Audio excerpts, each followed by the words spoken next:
Hi everyone, it's me, Tim, and today I want to talk about a development methodology called fast fail. Ironically, I used to do fast fail 30 years ago before I knew what it was called that, and I'm doing it now with my own little fun in-house games, but it hasn't been something done recently and I want to talk about it because I really think fast fail is a good way of making games. And maybe if you're thinking about making your prototype, this may help you put it together.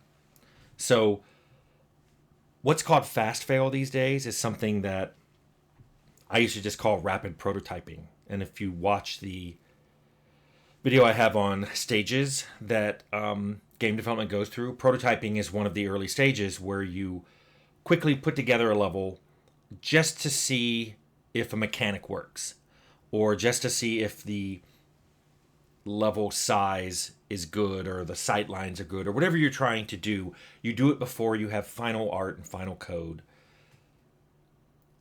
To do rapid prototyping, you have to be in the mindset that you view failure as a good thing, that you're not upset when something fails.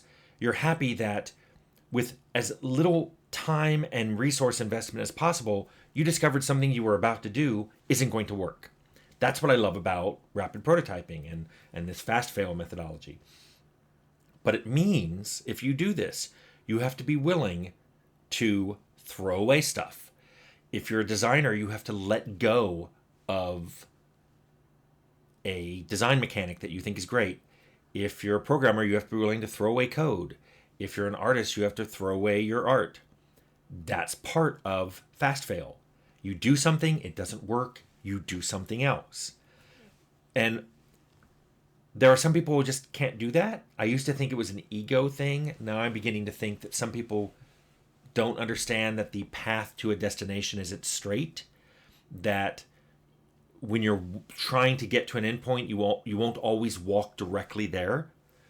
Sometimes there's some things you need to go around. Sometimes you end up on what we used to call in AI local maxima. Which it's why hill climbing algorithms get stuck because you're trying to find a mountain, but you're stuck at the top of a local hill, and every step you take is down, but you know you're not at the mountaintop yet.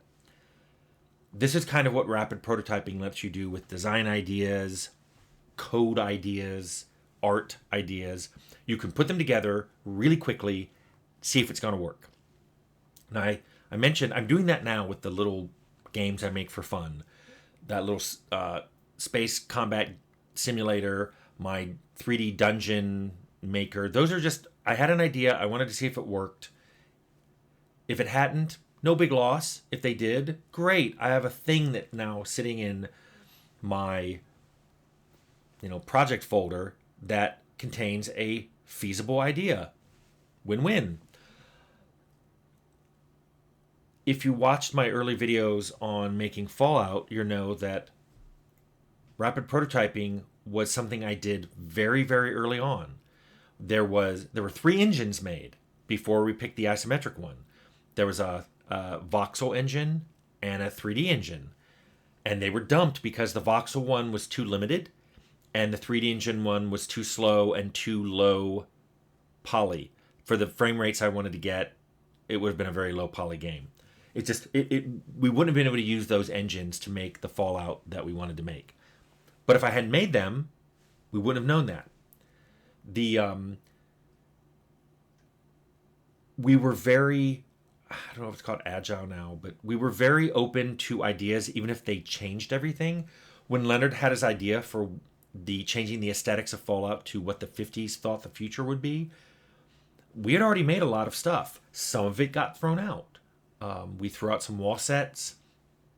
Trying to remember, there was a few things we threw out. We kept a lot of things though. That's why when you play Fallout, you see some armor and you're like, that looks like it's out of Road Warrior, not a 50s movie. And you're right. There was stuff we liked from other places that we kept, even though they weren't completely in line with the new aesthetic.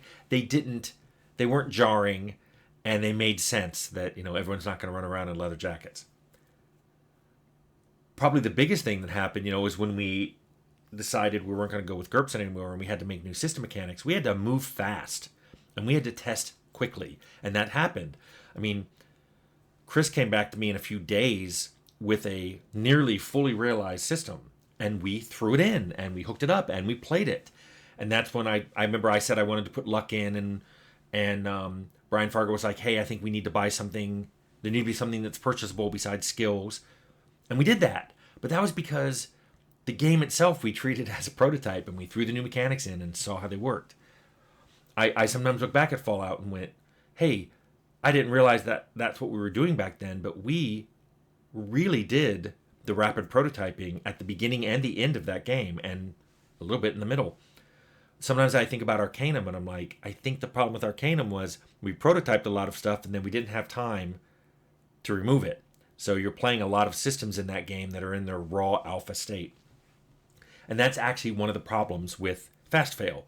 So this go fast to find great methodology doesn't work in some situations, and a lot of companies don't do it at all because they've seen failure. This is how it can fail. A lot of bosses and publishers can't see the ideas being expressed in a prototype because they can't see past the gray boxing. I've worked with people who look at a gray box prototype and go, this is stupid. My favorite, unconstructive feedback I've ever gotten. But I've tried to explain to them, we're not here to look at art. We're not here to look at, anything but a prototype for a stealth mechanic. So yeah, we have T-posed guards sliding around, and all the buildings are big gray cubes.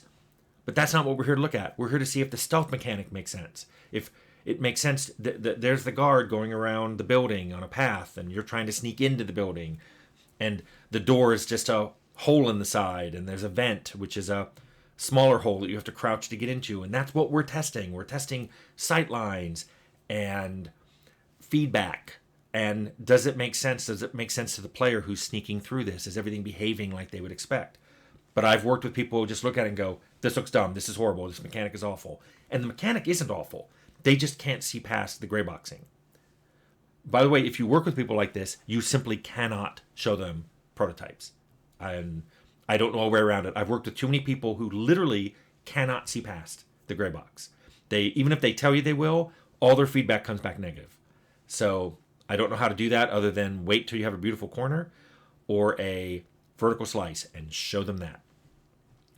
Also, I've worked with developers who can't do fast fail either because they can't bear it apart with their work. Once they've coded something, once they've written a design doc for a system mechanic, once they've put together a creature or a prop that goes in the world, they really, really want it to go in the world, and they can't bear to part with it. I think I mentioned in South Park, we threw away whole levels. And yeah, that was painful. I mean, completed, finished, playable, shippable levels. It was painful, but we did it. Some devs can't do that. They're like, once that happens, they can't bear it. They want to go to another project. They're seeing their work thrown away rather than for what it is, which is we put something together, it doesn't work, we're moving on.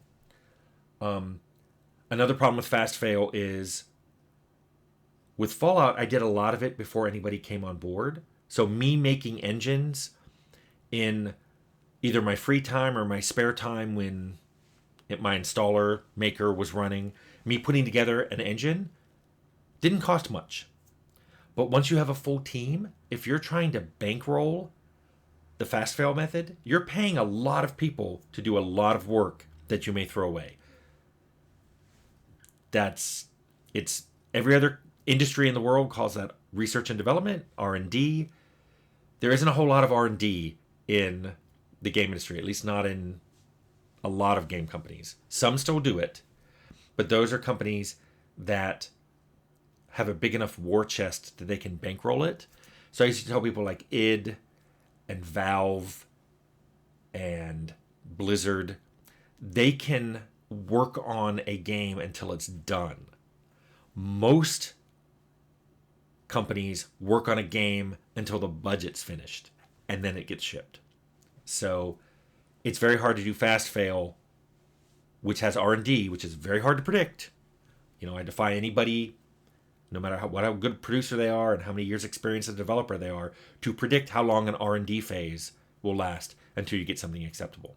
So that's another big problem with fast fail.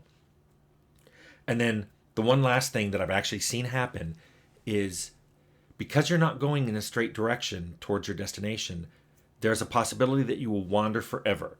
I call this the convergence problem. It's what I saw happen at Carbine. There were a lot of ideas going in for lots of different things, but nothing was converging.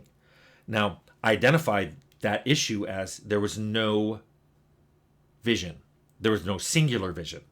Too many people had too much say in what was going into the game. So it never converged on one thing. So all the prototyping and redesign in the world isn't going to help, because you're not converging on any central idea. You're just wandering through a space of design ideas, and you're never ever going to arrive at one. So that's what I see as fast fail and some of the dangers.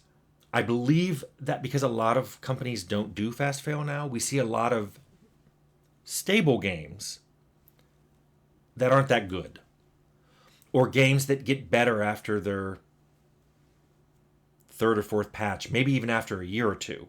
Especially AAA games that ship and are and then they get better and significantly different, a year or two later. That's obviously a company that didn't fast fail and rapid prototype. Now, fast fail can lead to unstable games because you have changed things out so much. But I also believe that it is the path to greatness. So sometimes I think companies have to decide, do they want stable goodness or little unstable greatness? And personally, I like fast fail, but there were whole decades in my career that I didn't have an opportunity to use it. But if this is something you're thinking about putting together a prototype, I recommend doing it as quickly as possible and making as many prototypes as possible, just to see what works. And I think that will result in a better final game for you. Anyway, hope this helps.